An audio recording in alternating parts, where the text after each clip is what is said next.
காகமும் நரியும். ஒரு கிராமத்தில் ஒரு பாட்டி மிகவும் சுவையாக வடை சுட்டுக் கொண்டிருந்தார். அந்த மனம் காற்றில் பரவியது. அப்போது ஒரு காகம் அங்கே பறந்து வந்து ஒரு வடையை எடுத்துக்கொண்டு அருகிலிருந்த மரக்கிளையில் அமர்ந்தது. சிறிது நேரத்தில் ஒரு நரி அங்கு வந்தது.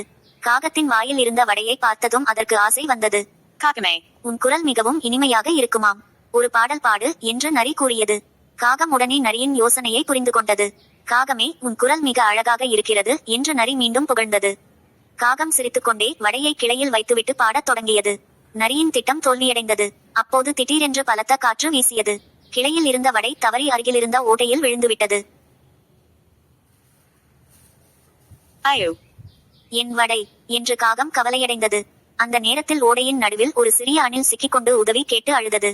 காகமும் நரியும் உடனே அதனை பார்த்தனர். நரி அருகில் இருந்த ஒரு நீண்ட கிளையை எடுத்து வந்து அணிலிடம் நீட்டியது. காகம் மேலே பறந்து கொண்டு அணிலுக்கு வழியை காட்டியது. அணில் அந்த கிளையை பிடித்துக் கொண்டு மெதுவாக கரையை அடைந்தது. நன்றி நண்பர்களே, நீங்கள் இல்லையென்றால் என்னால் வெளியே வர முடியாது என்று அணில் மகிழ்ச்சியுடன் கூறியது. அப்போது அந்த வழியாக வந்த பாட்டி நடந்த அனைத்தையும் பார்த்தார். நீங்கள் ஒரு உயிரை காப்பாற்றியிருக்கிறீர்கள், நல்ல மனதுடன் உதவி செய்துள்ளீர்கள் என்று பாராட்டினார். பிறகு பாட்டி ஒரு பெரிய கூடை நிறைய சூடான வடைகளை கொண்டு வந்து காகம், நரி மற்றும் அணிலுக்கு கொடுத்தார். அவர்கள் அனைவரும் மகிழ்ச்சியுடன் வடைகளை பகிர்ந்து சாப்பிட்டனர். அன்று முதல் காகமும் நரியும் நல்ல நண்பர்களாக மாறினர். பிறருக்கு உதவுவது தான் மிக பெரிய வெற்றி என்பதை அவர்கள் உணர்ந்தனர். கதை நெறி: ஒரு வடையை பெற முயன்றால் ஒரு வடை மட்டுமே கிடைக்கும். ஆனால் நல்ல செயல் செய்தால் அதைவிட பெரிய பரிசு கிடைக்கும்.